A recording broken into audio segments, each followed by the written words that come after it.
Nuestras ciudades es un espacio sonoro para la reflexión y el intercambio de saberes, miradas y experiencias sobre lo urbano. A partir de distintas voces, proponemos explorar temas importantes sobre nuestras ciudades.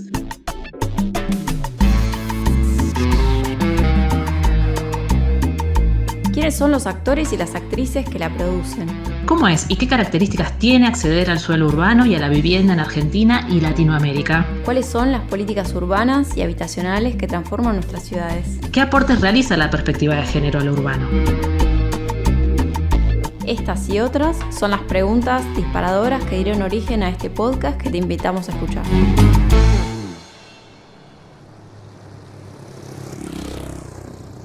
Hace poco tiempo atrás, la pandemia por COVID-19 mostró de manera cruda y dolorosa la importancia de los cuidados en la reproducción de la vida. También expuso cómo se naturalizan los roles de cuidado y recaen principalmente en las mujeres, así como el papel que juega el Estado en posibilitar el acceso a bienes y servicios esenciales para garantizar una vida urbana digna. En este nuevo episodio conversamos sobre los aportes de la perspectiva feminista y del cuidado para nuestras ciudades. Participan de este diálogo Ana Falú, arquitecta y directora ejecutiva del Centro de Intercambio y Servicios para el Cono Sur Argentina, Ciudades Feministas de Córdoba. María Ayelén Martínez, socióloga y militante de La Hoguera, de Ushuaia, Tierra del Fuego. Natalia Dopazo, antropóloga y planificadora urbana de Buenos Aires. Pía Ballarino, socióloga, actual directora provincial de Género y Diversidad en Infraestructura y Servicios Públicos en el Gobierno de la Provincia de Buenos Aires. Y Natalia Citajlo, arquitecta e investigadora del CONICET de Tucumán.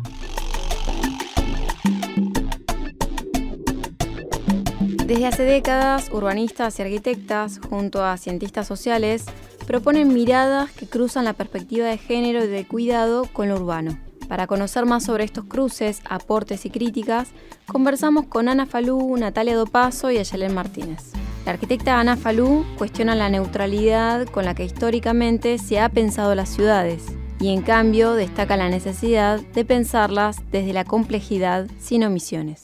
Hay distintas entradas de análisis para el abordaje del tema de género en las ciudades, del por qué. Las ciudades no son territorios neutrales, las ciudades son historia, son cultura, son política.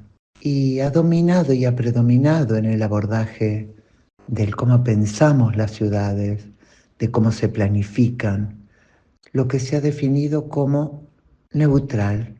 Hay una supuesta neutralidad que normaliza la invisibilización de ciertos sujetos sociales, sujetos como las mujeres, que se diluyen en conceptos tales como familia, población, personas. Esa neutralidad en la forma de pensar las ciudades no es tal, es una omisión. Y se omiten no solo las mujeres, que es la omisión de género, sino también las diferencias entre las mujeres. Las mujeres estamos atravesadas por diversidades, por cuerpos disidentes, razas, etnias, edades, lugares donde habitamos, educación, economía, etc. Asimismo, los tipos de hogares. Entonces, hay que pensar en esta complejidad para poder pensar las ciudades en función de la ciudad para quienes. Y cuando decimos la ciudad para quienes, tenemos que visibilizar que hay un pensamiento androcéntrico que piensa a estas ciudades desde un sujeto universal que es un varón joven, productivo y heterosexual, dejando así a muchos varones por fuera y a casi todas las mujeres. Entonces se trata de visibilizar cómo las relaciones sociales de género son constitutivas a las que se van a expresar en la conformación de ese espacio urbano cuando se planifica y cuando no también, ¿sí?, en esa omisión de sujetos que hacen no solo las políticas del Estado, también las organizaciones sociales y las propias comunidades. Natalia Citajlo plantea que la perspectiva de género es una forma de comprender, interpretar y actuar en relación a las ciudades.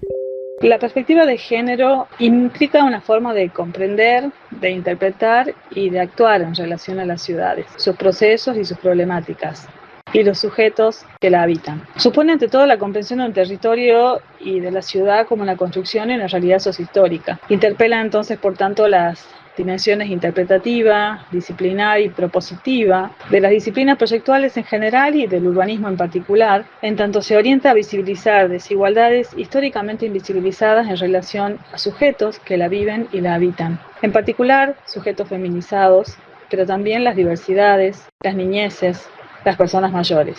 Y las referencias que han construido ese saber hacer y también las formas de pensar y construir respuestas que tiendan a la equidad y a la inclusión.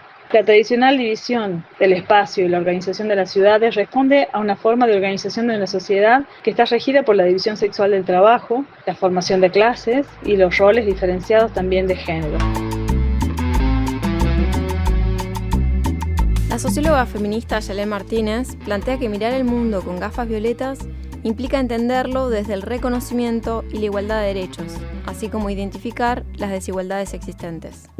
Bueno, en principio creo que es importante comprender qué se entiende por perspectiva de género en general, ¿no? Como una forma, las feministas decimos, de mirar el mundo con gafas violetas o multicolor, una forma de entender el mundo desde el reconocimiento y la igualdad de derechos. Entonces, en ese sentido, aplicar la perspectiva de género significa tener presente las desigualdades que viven las mujeres y disidencias para no profundizarlas y para poder combatirlas. Y en el campo de los estudios urbanos o pensando la ciudad, es importante pensar que hombres y mujeres y disidencias experimentan las ciudades no solo de una forma diferente por su condición de género, sino también profundamente desiguales. Entonces acá la herramienta analítica que nos brinda el concepto de género se vuelve una herramienta social y espacial y nos permite pensar y comprender cómo se expresan estas diferencias en la producción de la ciudad.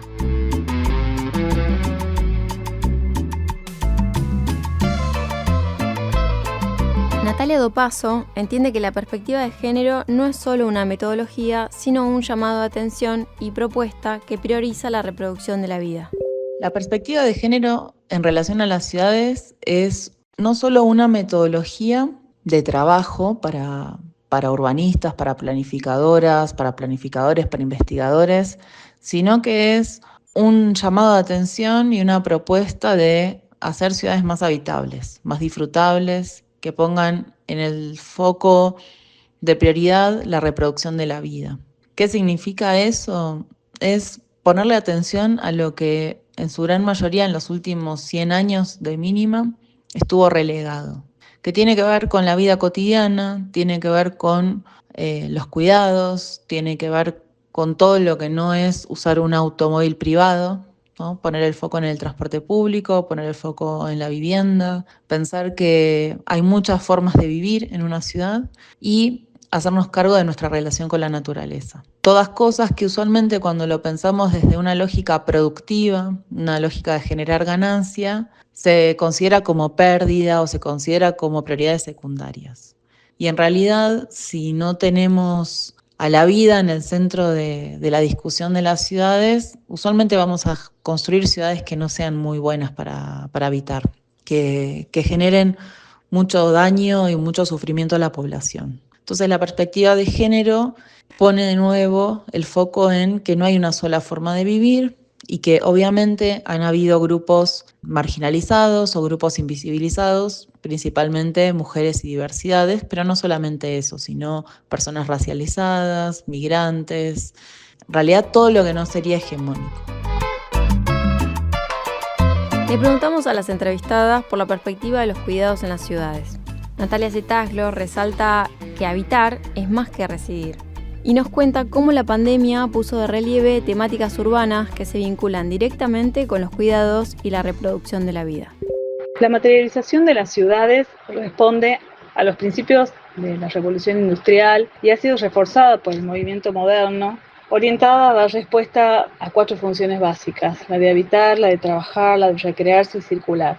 Sin embargo, hemos entendido que habitar es más que residir, y los abordajes recientes que parten de una crítica a esa estricta división de funciones se preguntan, y esto principalmente a partir de la pandemia, en particular respecto de esas funciones de cuidar, de abastecerse. En relación a las conceptualizaciones de los cuidados en América Latina, nos posicionamos desde perspectivas respecto de la ética del cuidado, pero una ética del cuidado de alcance universal, como componente universal de las relaciones humanas, como sujetos interdependientes que somos, que necesitamos o necesitaremos de cuidados, y no específicos de las mujeres, sino planteando los desafíos hacia una sociedad del cuidado, ¿no? La pandemia del COVID ha interpelado y trastocado nuestra vida cotidiana y ha recolocado temáticas como la proximidad, la mixtura de usos, la diversidad, que están estrictamente vinculadas a los cuidados y a las actividades de la reproducción de la vida, y los necesarios espacios de soporte en las ciudades.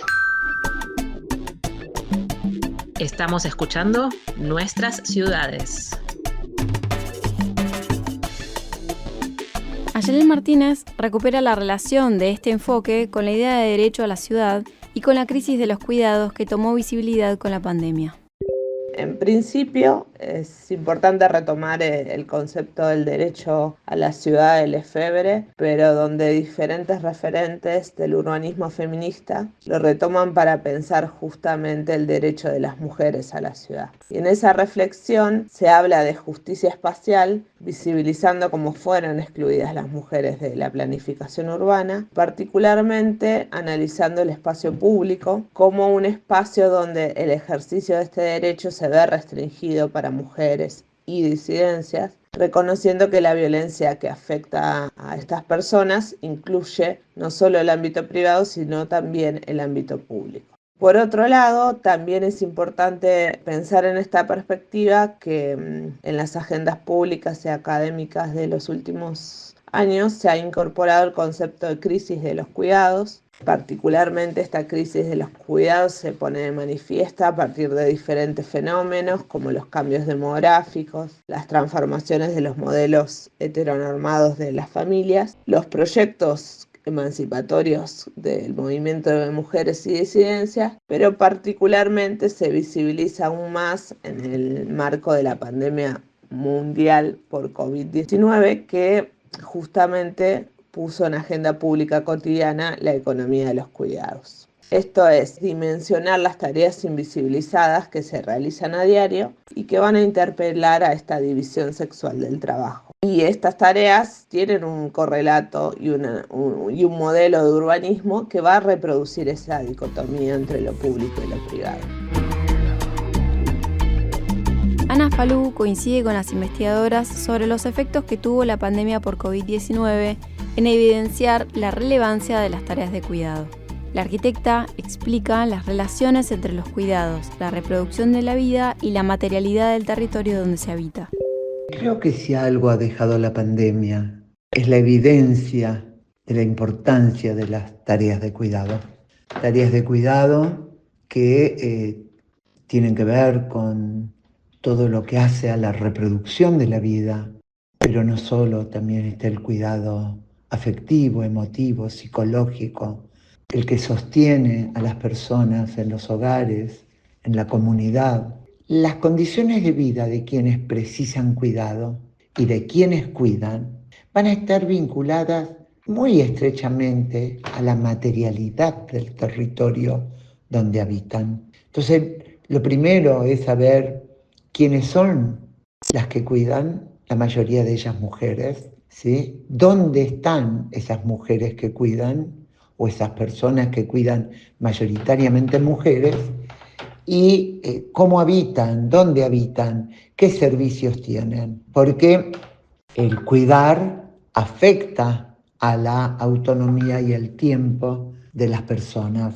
Cuando se aplica el análisis de quién cuida, si es la familia, el Estado, el mercado o la comunidad, lo que sabemos es que la familia sigue siendo mayoritariamente quienes cuidan. Y cuando analizamos en los barrios, en los fragmentos de las pobrezas de nuestros barrios en Argentina y en América Latina, es el cuidado comunitario, sea este el ropero, sea el apoyo escolar o sean los comedores. El 96% de quienes cuidan en las comunidades son mujeres. Podemos afirmar que además la mayor parte del cuidado se da en las propias viviendas de estas mujeres.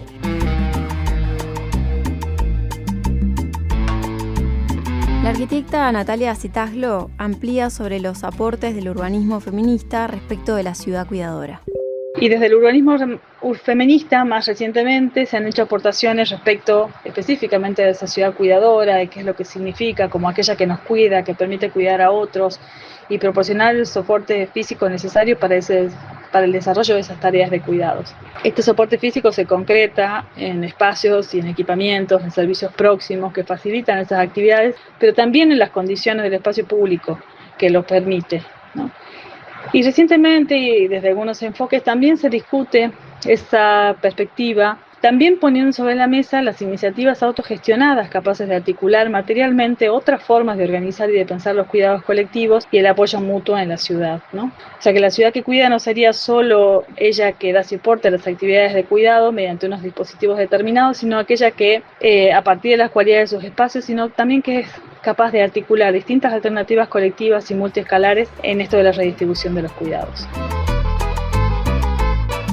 Natalia Dopazo, por su parte, explica cómo se puede materializar o no la perspectiva de los cuidados en las ciudades, en términos de infraestructura para la vida cotidiana.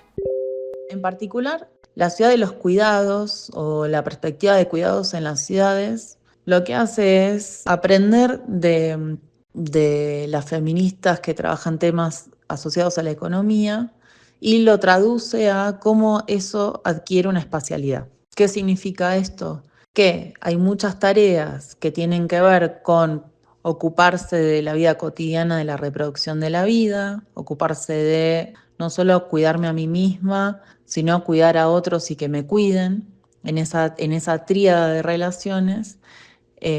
Por ejemplo, ir a la escuela, ir al médico, pero también hacer las compras, también actividades de ocio, recreativas, o todo lo que se considera también como trabajo doméstico, que históricamente no se consideró trabajo y además no se ha considerado como trabajo no remunerado. Bueno, en su paralelismo, para las ciudades, las tareas de cuidado no existen y entonces nunca se las han contemplado como actividades que requieren infraestructura específica, que requieren adaptaciones puntuales y que al favorecer esas tareas que usualmente se realizan en la vida cotidiana, es decir, en los entornos cercanos, hacen que las ciudades sean mucho mejores, hacen que las ciudades estén más vivas, que haya gente en la calle, que además cuando uno piensa a los cuidados integrados en el territorio, le facilitas la vida a las personas, porque ya sabemos que esos cuidados demandan mucho tiempo y que cuando estos cuidados no están contemplados en el diseño de la ciudad, uno genera una barrera adicional a esas tareas. Pero si yo los incorporo, no solo propongo entornos más amigables, sino que además ayudo a personas que históricamente son las que se encuentran en situaciones de desigualdad.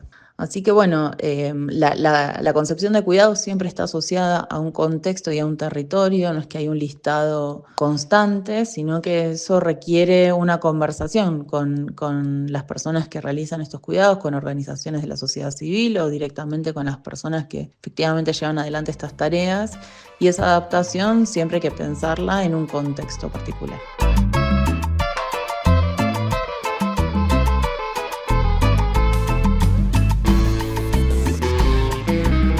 Finalmente, sobre este tema, Ayelén Martínez, desde Ushuaia, plantea algunas preguntas en relación a quienes cuidan en las ciudades y cómo debería ser una ciudad cuidadora. Esta incorporación de cuidados nos obliga a hacernos algunas preguntas, como por ejemplo, ¿quiénes cuidamos en las ciudades? Las mujeres somos las cuidadoras por excelencia y en ese sentido se empieza a pensar desde distintas referencias a nivel latinoamericano y también en España, por ejemplo, que la idea de una ciudad cuidadora. Una ciudad cuidadora va a asumir la corresponsabilidad de las tareas de cuidado desde una perspectiva que es múltiple. porque va a pensar la incorporación al Estado, la incorporación del sector privado, la incorporación de la familia, de la comunidad y de todas las personas. Entonces, en este nuevo modelo urbano de ciudad, se sitúa a las personas en el centro de las decisiones, teniendo en cuenta la diversidad de experiencias, vivencias y deseos, y pensando los espacios de manera flexible donde uno debe adaptarse a las necesidades de las personas, sino que las personas nos adaptemos a las condiciones del espacio. En este sentido, la ciudad cuidadora va a favorecer la autonomía de las personas dependientes y permite conciliar las diferentes esferas de la vida cotidiana. Justamente creemos que necesitamos ciudades más inclusivas y cuidadoras, donde se desprivaticen estos cuidados, se desmercantilicen los cuidados y pensemos la corresponsabilidad de los mismos.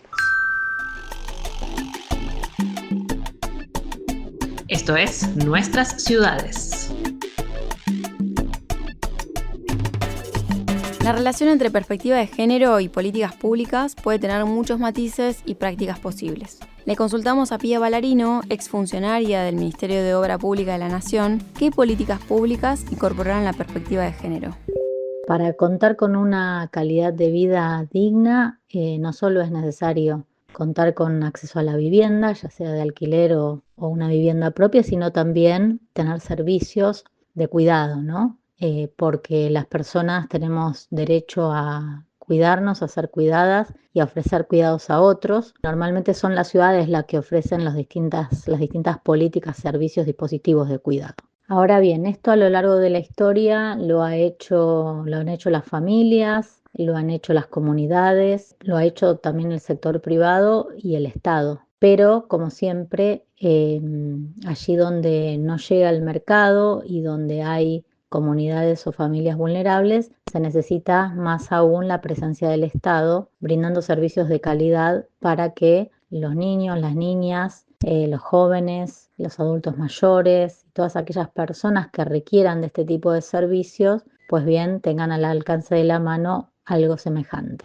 Quizás las urbanistas feministas son las que más han puesto el foco en la necesidad de contar con servicios de este tipo a no muy largas distancias, y en ese sentido se han comenzado a desarrollar estudios, mediciones, propuestas de política pública para que haya no solo estas infraestructuras de cuidado en las ciudades, sino también la conectividad necesaria para poder acercarse a ellas o a ellos.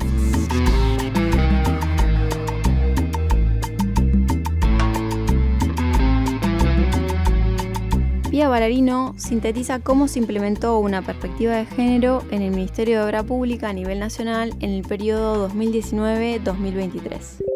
Se pudo implementar una perspectiva de género en la obra pública en el marco de una decisión del Estado Nacional de llevar adelante esas políticas en todos los ministerios, y en el que fuera el Ministerio de Obras Públicas de la Nación particularmente se incorporó la perspectiva de género, por ejemplo, desarrollando toda una línea de inversión en materia de infraestructura de cuidados, con al menos el 8,5% del presupuesto de la cartera de Estado en estas temáticas, en este tipo de obras. Pero a la vez implicó transversalizar, generar redes de apoyo, de asistencia técnica y de colaboración al interior de los organismos que conformaban el Ministerio de Obras Públicas, con otros ministerios también y por supuesto con organizaciones del sector que trabajan en estas temáticas, como puede ser el área de género de la Cámara Argentina de la Construcción o de la UOCRA Mujeres, pero también con otras instituciones, con Naciones Unidas, particularmente con ONU Mujeres y demás asociaciones profesionales, universitarias,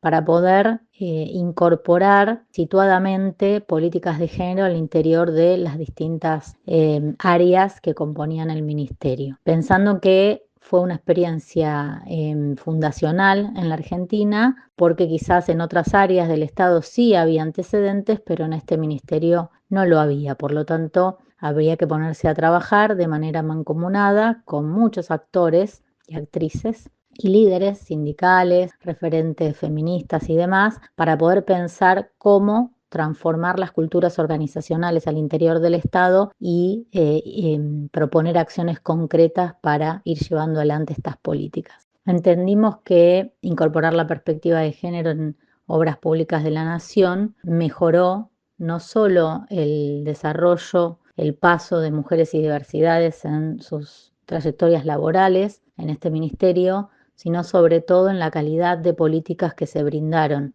desde el Ministerio de Obras Públicas de la Nación para toda la República Argentina. Porque al pensar situadamente las políticas de género, las políticas que incluyen la mirada y la participación activa de mujeres y diversidades, se modifican modos de hacer las políticas que también benefician a los varones y a todas las comunidades vulnerables. Por lo tanto, entendemos que el aporte de la teoría feminista, de las políticas concretas de género, de buenas prácticas que hay en el mundo y que intentamos implementar desde el Gobierno Nacional, mejoraron toda la calidad de las políticas públicas que se ofrecieron desde el Ministerio de Obras Públicas de la Nación.